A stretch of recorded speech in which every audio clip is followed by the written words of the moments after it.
चलो गाइस, अब शुरू करते section 17। Again one of the important section, important माना जाता है सेक्शन को। तो देखो क्या है, क्यों इंपॉर्टेंट है ये आपके समझ में आ जाएगा अभी।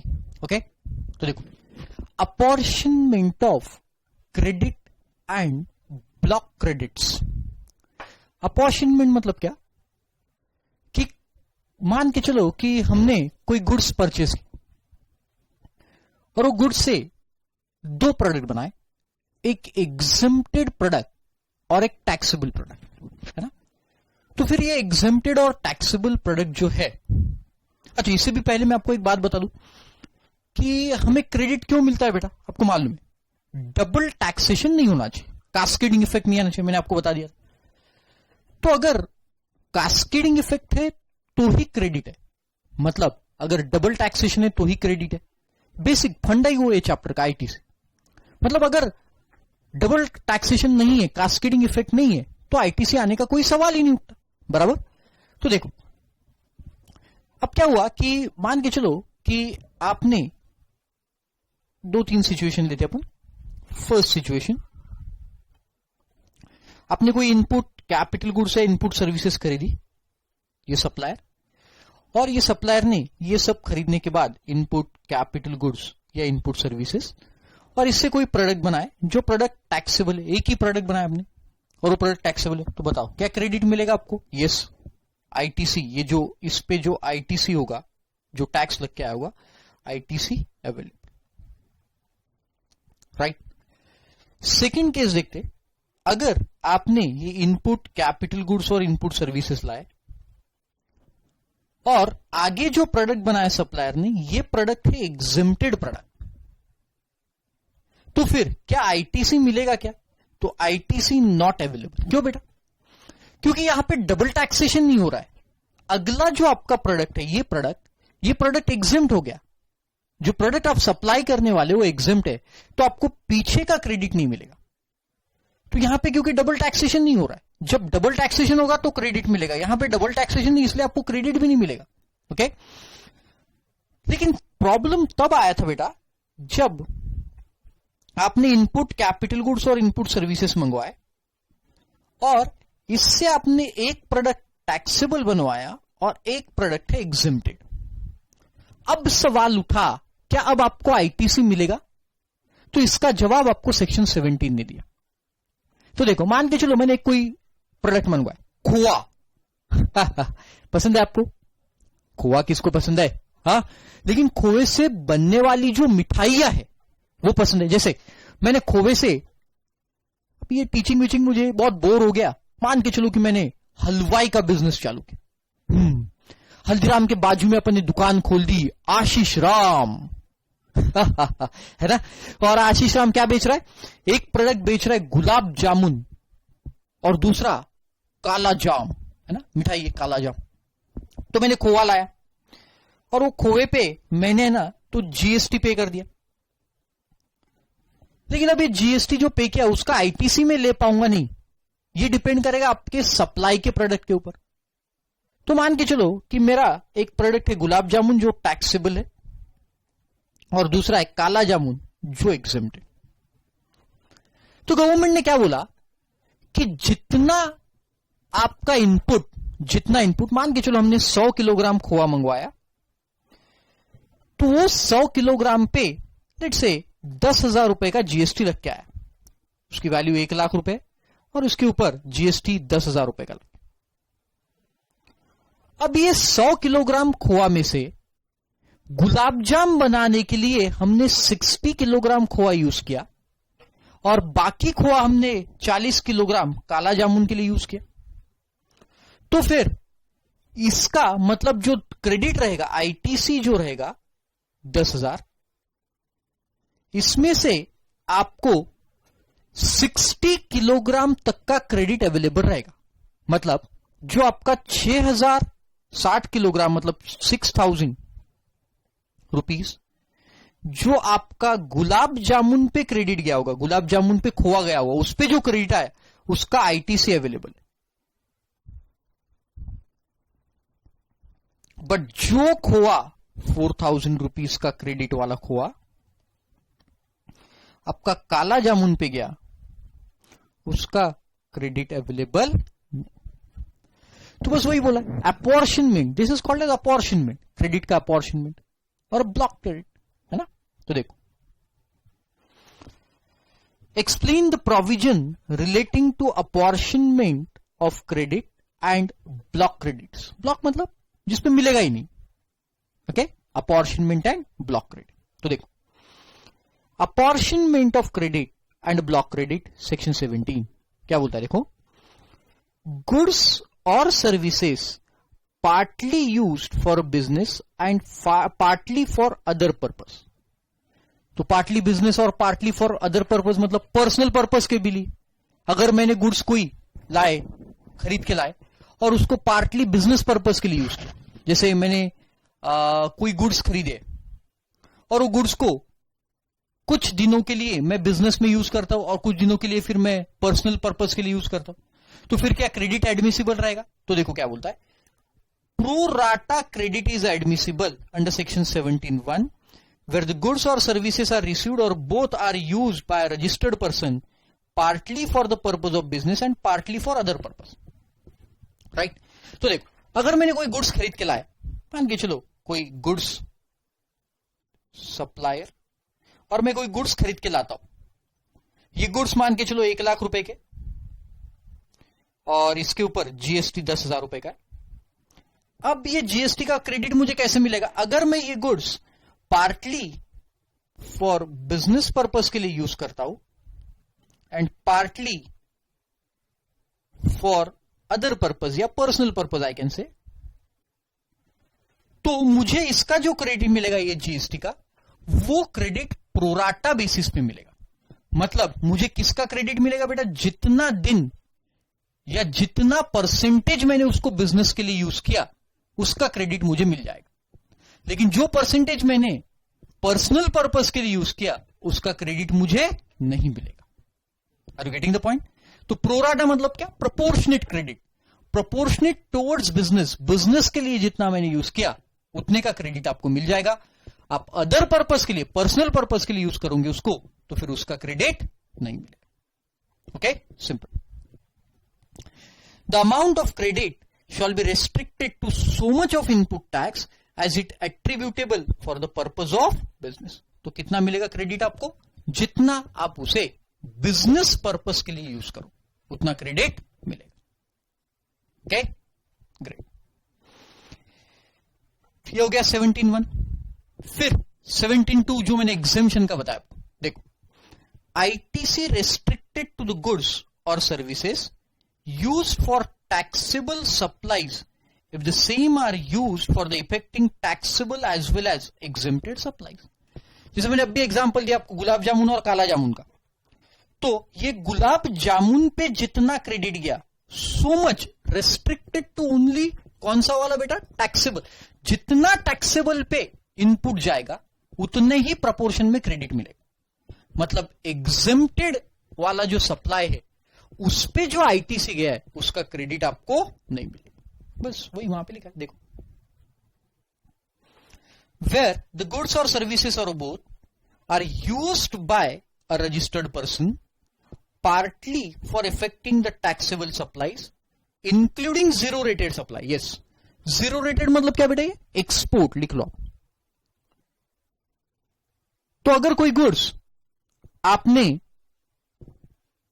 एक्सपोर्ट मतलब आपने इंपोर्ट किया कोई या कोई गुड्स खरीदे जिसके ऊपर आपने आईटीसी ले लिया, और इससे कोई गुड्स को आप बना रहे हो, जो गुड्स आप क्या करने वाले हो, एक्सपोर्ट। तो गवर्नमेंट हमेशा एक्सपोर्ट को प्रमोट करना चाहती, तो एक्सपोर्ट पे तो कोई ड्यूटी नहीं है, नो जीएसटी, मतलब नील रेटेड है ये, राइट। तो सवाल उठा, यहां तो टैक्स आगे नहीं लग रहा है, तो क्या पीछे का क्रेडिट मिलेगा। तो गवर्नमेंट ने बोला यस आईटीसी इज अवेलेबल, दो आगे क्रेडिट नहीं मिल रहा है, आगे जीएसटी नहीं लग रहा है। वाई बेटा, क्योंकि गवर्नमेंट हमेशा एक्सपोर्ट को प्रमोट करना चाहती, इसलिए उन्होंने बोला आगे भी टैक्स नहीं लगेगा, और आगे टैक्स नहीं लग रहा है फिर भी आपको जो परचेस पे जीएसटी लग के आएगा उसका हम क्रेडिट दे देंगे।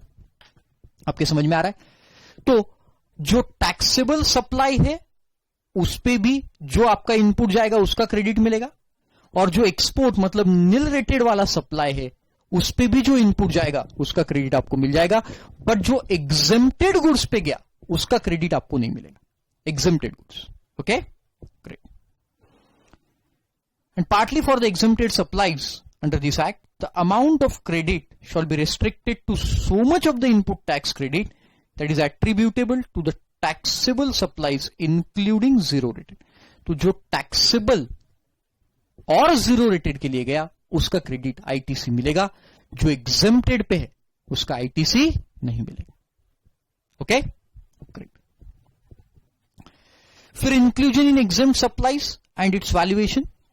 The value of exempt supplies under section 17(2) shall be such as may be prescribed and shall include supplies on which recipient is liable to pay the tax under reverse charge. तो reverse charge में अगर आप tax भर रहे हो तो उसका credit, मतलब मान के चलो मैं आशीष, मैंने आपको गुड्स सप्लाई किया तो उस पे टैक्स आप भर रहे हो, रेसिपिएंट भर रहा है, तो रेसिपिएंट उसका क्रेडिट लेगा, मैं उसका क्रेडिट नहीं. मतलब जो आरसीएम वाला है उसे उसका क्रेडिट मुझे नहीं मिलेगा, सप्लायर को नहीं मिलेगा. Okay. Transaction of security, transaction in securities, security shares वगैरह रहेंगे, उसके ट्रांजैक्शन पे जो भी जीएसटी लगेगा उसका क्रेडिट मुझे नहीं मिलेगा. Sale of land, immovable property है, ऑब्वियस सी बात है, क्रेडिट नहीं मिलेगा इसका, मतलब जीएसटी नहीं लगता लैंड के ऊपर, तो क्रेडिट कहां से मिलेगा, वो एग्जेम्प्टेड सप्लाई हो गया आपको, बराबर. बेसिकली इनको अपन क्या बोलेंगे, एग्जेम्प्टेड सप्लाईज बोलेंगे. And subject to clause B of paragraph 5 of schedule 2 sale of building. आपको याद है ये हमने क्या देखा था बेटा, कि अगर शेड्यूल 2 में पैराग्राफ 5 देखा था हमने, शेड्यूल 2 जो तीसरे चैप्टर में देखा था, थर्ड चैप्टर में, उसमें देखा था अगर कोई बिल्डिंग आप बेच रहे हो आफ्टर कंप्लीशन सर्टिफिकेट, यस अब याद आया आपको, तो कंप्लीशन सर्टिफिकेट मिलने के बाद अगर मैं बिल्डिंग बेच रहा हूं तो उसके ऊपर मुझे जीएसटी नहीं लगता, बराबर. बट अगर कंप्लीशन सर्टिफिकेट आने से पहले मैंने रेसिपिएंट से पैसे लेके रखे तो फिर उसे सर्विस मानी जाएगी और उस पर जीएसटी लगेगा. तो यहां कौन सा दिया है बेटा, जो paragraph 5 clause B paragraph 5 of schedule 2, मतलब कंप्लीशन के बाद अगर मैं बेच रहा हूं, कंप्लीशन के बाद मैं बेच रहा हूं तो फिर उस पर कोई जीएसटी नहीं, उसको क्या कर दिया गया है, एग्जेम्प्ट करवा दिया गया. Okay, so these are all example of exempted supplies, मतलब इनको अपन बेसिकली एग्जेम्प्टेड सप्लाई बोलेंगे. Okay, this 4 are exempted supply. वही दिया exempt supply to include supplies on RCM, अभी बताया आरसीएम अप्लाइज. ओके, फिर एक एग्जाम्पल दिया, example of the following details given here under for Chand and company. एक डमी एग्जाम्पल है, कोई पूरा क्वेश्चन नहीं, डमी एग्जाम्पल. जैसा देखो सिंपल बता देता हूं, टोटल क्रेडिट है 1,50,000 का टोटल, जिसमें से नॉन बिजनेस पर्पज के लिए T1 बोला अपन उसको, नॉन बिजनेस पर्पज, तो उसके लिए 15,000 का क्रेडिट है. मतलब जो हमने टोटल क्रेडिट मंगवाया था, देखो ये जो गुड्स मंगवाए, ये गुड्स हमारे हैं, इसमें टोटल आईटीसी कितना है, 1,50,000 का, बराबर. अब उसमें देखो कैसे बायफर्गेशन है. तो पहला क्या है, देखो non business purpose, non business purpose पे कोई गुड्स हमने यूज किए थे, आगे नॉन बिजनेस के लिए यूज किए थे, तो उस पे 15,000 का, इसका आईटीसी नहीं मिलेगा हमको, नो आईटीसी. फिर दूसरा एग्जेम्प्ट सप्लाईज 6,000 का, एग्जेम्प्ट सप्लाईज पे गया है, या आईटीसी किस पे गया है, एग्जेम्प्ट सप्लाईज पे. कितने का गया है, 6,000 का, इसका भी क्रेडिट नहीं मिलेगा. फिर नेक्स्ट T2 हो गया. T3 इनएलिजिबल, मतलब ये देखेंगे अभी, इनएलिजिबल मतलब ये क्रेडिट के लिए एलिजिबल ही नहीं है, इन एलिजिबल आईटीसी, ये भी 6,000 का है, तो इसका भी आईटीसी अवेलेबल नहीं. ओके, फिर तो क्रेडिट कितना अवेलेबल है अपने को, ये तीनों माइनस करने के बाद, तो ये 123. तो C1 मतलब टोटल क्रेडिट, सॉरी C1 इसका है क्रेडिट कितना, तो T हमारा टोटल क्रेडिट है, minus T1 plus T2 plus T3, है ना, ये T1 T2 और T3 इसका अवेलेबल नहीं, तो ये 123 होगी।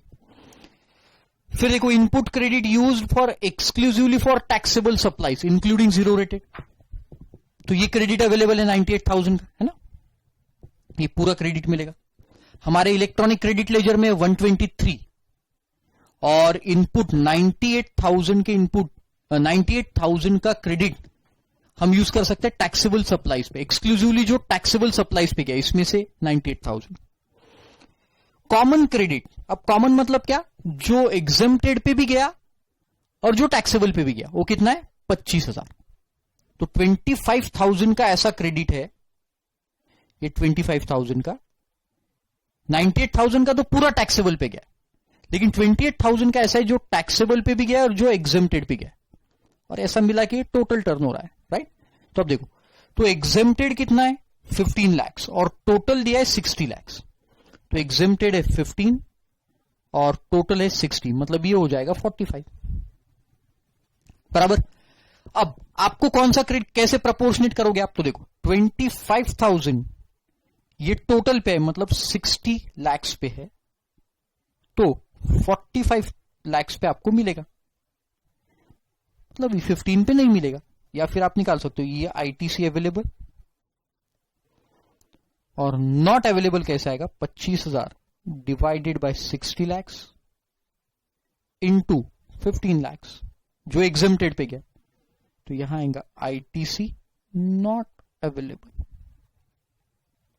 देखो वही क्या होगा, तो क्रेडिट टू एग्जेम्प्टेड सप्लाईज मतलब क्या आएगा, देखो एग्जेम्प्टेड पे कैसा जाएगा 25,000 डिवाइडेड बाय 60 लाख